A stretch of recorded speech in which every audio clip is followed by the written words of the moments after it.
Bom dia. Estamos iniciando hoje a Escola da Bíblia ao vivo, cujo interesse e a intenção é apresentarmos aqui nas manhãs de domingo estudos bíblicos baseados na Bíblia Sagrada, de modo especial, mas também algumas outras literaturas que auxiliam a nossa compreensão dos estudos bíblicos. Eu inicio com o estudo do livro talvez mais complexo de toda a Bíblia, o livro de Apocalipse, e quero começar lendo o capítulo 1, nos versos 1 a 3, revelação de Jesus Cristo que Deus lhe deu para mostrar aos seus servos as coisas que brevemente devem acontecer. E enviando-as pelo seu anjo, as notificou ao seu servo João, o qual testificou da palavra de Deus e do testemunho de Jesus Cristo, de tudo quanto viu. Bem-aventurado aquele que lê e bem-aventurados os que ouvem as palavras desta profecia e guardam as coisas que nela estão escritas, porque o tempo está próximo. Você deve já ter sentido muita preocupação em um voo de avião quando surgiu turbulência. As pessoas procuram, diante de uma turbulência, às vezes as viagens muito longas, turbulência que dura muito tempo, as pessoas procuram diversas formas de acalmar o coração diante das turbulências. Eu conheço pessoas que bebem, né, o voo inteiro para acalmar. Outras pessoas tomam remédio antes para dormir e não vão perceber o que está acontecendo durante o voo. Outras pessoas procuram, por exemplo, muitas pessoas oram, rezam, enfim, procuram acalmar o coração dessa forma. Eu procuro normalmente, além de fazer sempre minhas orações quando entro no voo, procuro sempre ler alguma coisa, se está disponível assistir um filme, ou seja, tirar o foco da turbulência. Agora, o ideal para que a gente sossegue o coração no meio de uma turbulência é quando o piloto vem e nos acalma o coração, dizendo calma, está tranquilo, não é? Tudo está sob controle, etc. O livro de Apocalipse é mais ou menos um livro escrito com esta intenção. Né? Haviam turbulências que o povo de Deus estava enfrentando. Isso ele foi escrito mais ou menos no ano 90. João, o apóstolo, escreveu este livro exilado, ele mesmo, portanto, também perseguido. Escreveu da ilha de Patmos, ali no mar Egeu. Né? Quando a gente visita a ilha de Patmos, a gente até se assusta que aquela ilha tão bonita, com uma vista tão linda, tenha sido um dia um local de exílio. Mas era assim que os imperadores romanos estavam tratando os seus perseguidos. Imaginem que não tem água potável nessa ilha, não ser transportada, não é? Então, imaginem como era, naquela época, o sofrimento de alguém que era exilado, como João foi. João passava da idade dos 80 anos, mais ou menos. Ele, então, está ali na ilha de Patmos, exilado, por causa do testemunho de Jesus Cristo. E ele, então, escreve o livro de Apocalipse a partir de revelações que ele recebe, e essa literatura, esta mensagem do livro de Apocalipse servia para exatamente fortalecer os cristãos daquele primeiro século.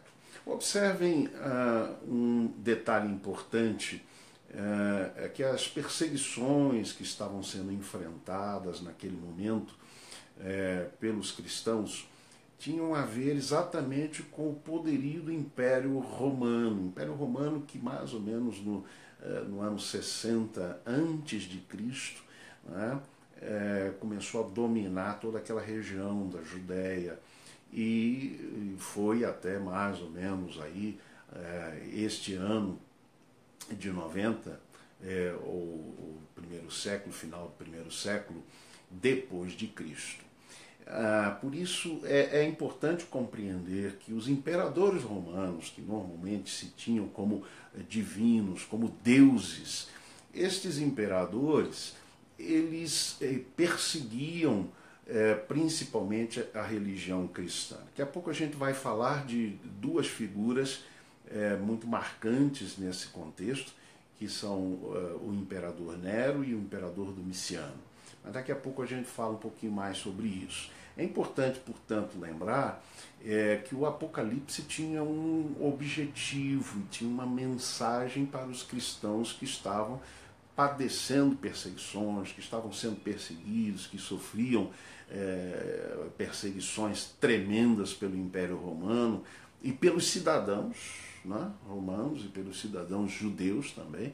Então havia um momento de sofrimento tremendo. O livro de Apocalipse tem esse objetivo.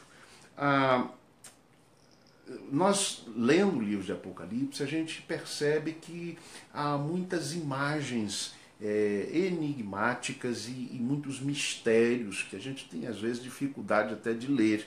Dragões sanguinários, bestas, cores variadas, branco, vermelho, preto, amarelo, números enigmáticos, 7, 6, 3,5, um tempo, metade de um tempo, 144 mil, e assim vai.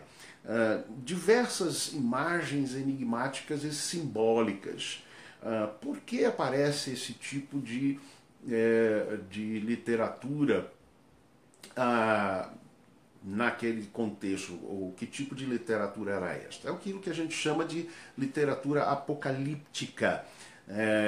Um tipo de literatura que surgiu principalmente no segundo século antes de Cristo e percorreu até o primeiro século depois de Cristo, né? Encerrando-se aí mais ou menos. Que tipo de literatura era essa? Um tipo de literatura muito, muito semelhante ao livro de Apocalipse. Então era uma literatura que trazia muitos símbolos, imagens de bestas, de dragões com 2, 3, 4 cabeças, enfim. Toda esta forma de escrever tinha, portanto, um contexto chamado literatura apocalíptica, de que o Apocalipse é apenas um exemplar, né? Neste caso, um contexto cristão. Seria como se, para transmitir uma mensagem, a gente usasse, por exemplo, ora a poesia ou ora, por exemplo, a prosa, não é? Então era uma forma de escrever e de manifestar. Então isso é importante por aquilo que a gente vai dizer do principal livro que eu vou utilizar como livro-texto nestas reflexões. É o livro O Trovão Inverso, de Eugene Peterson, que é talvez o melhor comentário, né, que já se escreveu sobre o livro de Apocalipse. A intenção de Eugene Peterson não é decifrar cada um daqueles códigos, como existem vários autores que já fizeram este tipo de tentativa. Por exemplo, o número 666 que aparece lá como número da besta. Isso tem sido no correr da história da igreja cristã, muitas vezes se tenta fazer interpretação do que significaria esse 666. Então é muito comum a gente ouvir falar, por exemplo, de pessoas que pegaram os números e pegaram um nome, por exemplo, o nome de um imperador, e já houve até situações de usarem nomes de líderes religiosos e tentar dar um número para cada letra para que então identificasse. Bom, o que eu quero dizer é que Eugene Peterson, ele diz que as pessoas tentaram escrever sobre os códigos e os enigmas do Apocalipse, tentando decifrá-los. A intenção dele não é essa. A intenção dele é escrever sobre as coisas que estão óbvias em toda essa literatura. Daí que o Eugene Peterson escreve este livro, O Trovão Inverso. Infelizmente o livro está esgotado, não há como comprá-lo novo, mas ele está disponível na internet, você pode baixar em PDF, vai poder acompanhar. Eu vou utilizar o livro de Eugene Peterson e, digamos, o formato da interpretação de Eugene Peterson nesses estudos apenas como esboço. Né? Obviamente o conteúdo aqui e acolá eu vou fazer valer não apenas de Eugene Peterson, mas de outros comentaristas muito bons do livro de Apocalipse. Mas o Eugene Peterson vai começar, por exemplo, vai utilizar uma expressão muito interessante, as últimas palavras é o tema que ele vai usar. Então ele vai, a partir do primeiro capítulo, ele vai falar das últimas palavras sobre as Escrituras. Então ele, digamos assim, toma temas interessantes, importantes, que estão descritos no Apocalipse em cada trecho, em cada parágrafo, em que ele pode identificar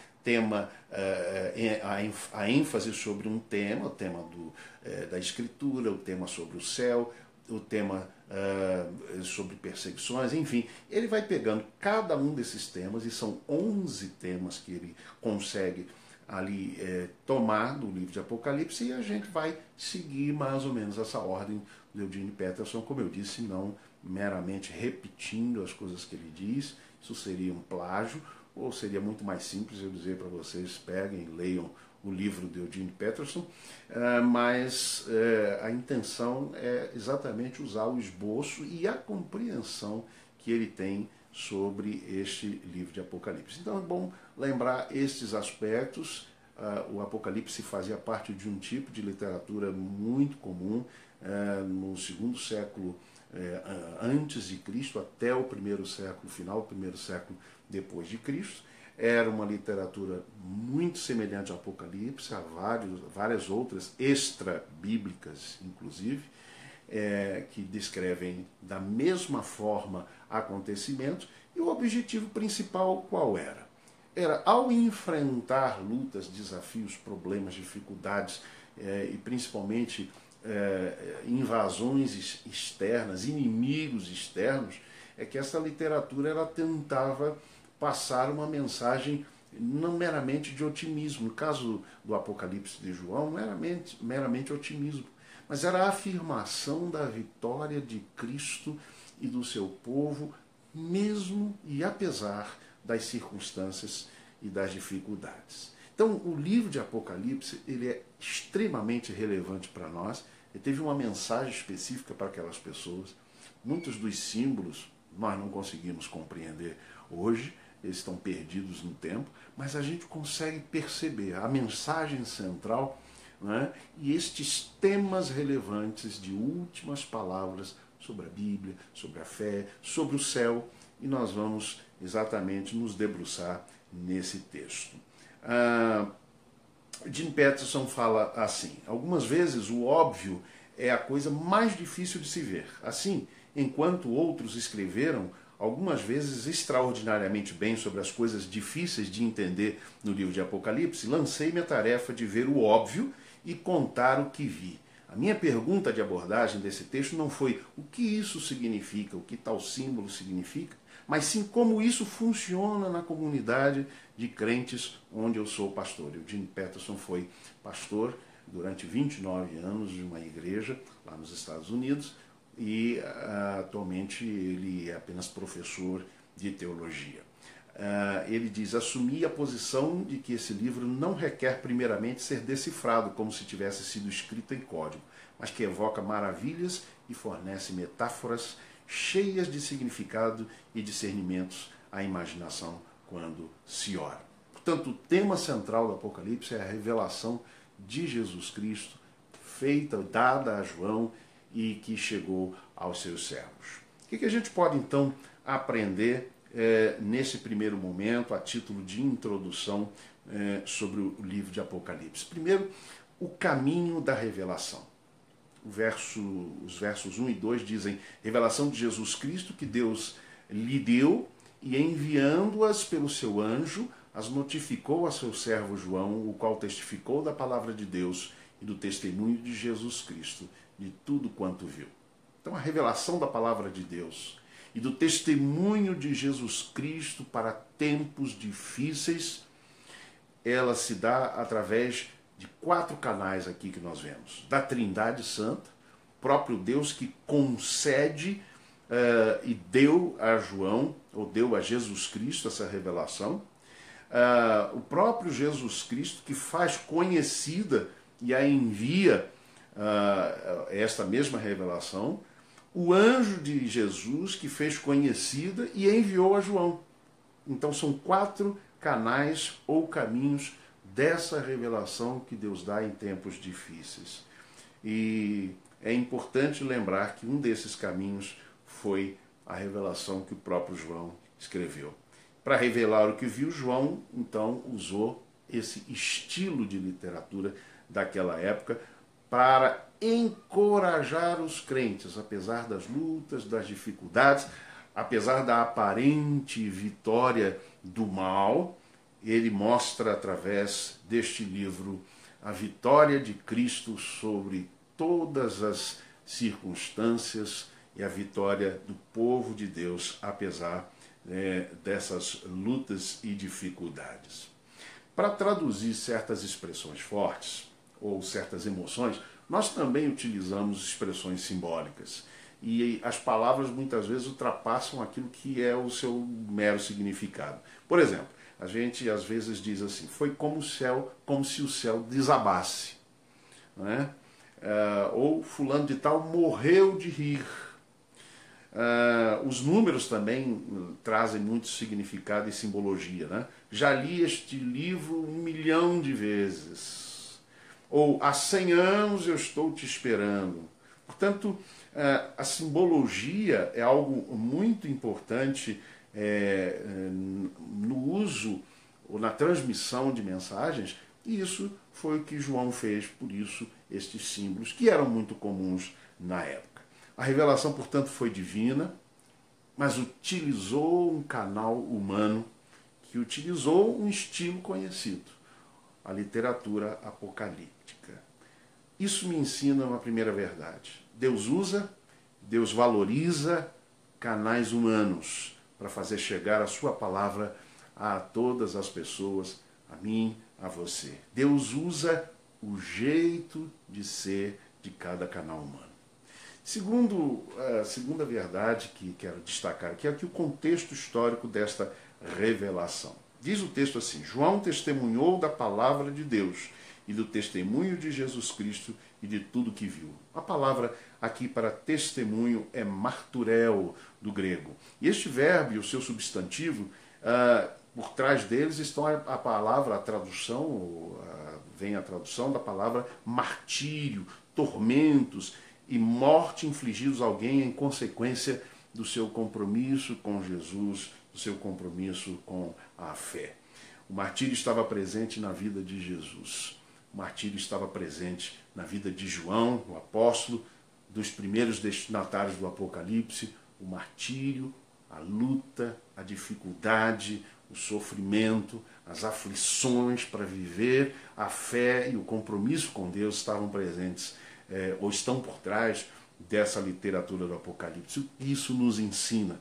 Jesus disse, no mundo tereis aflições, mas tende bom ânimo. Eu venci o mundo.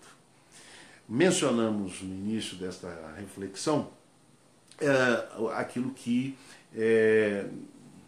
acontecia naquele momento no Império Romano. Nero, por exemplo, imperador romano que governou entre 54 e 68. Nero foi o primeiro caso documentado de perseguição aos cristãos. Nero mandou queimar a cidade de Roma, queria construir uma cidade nova e botou a culpa nos cristãos.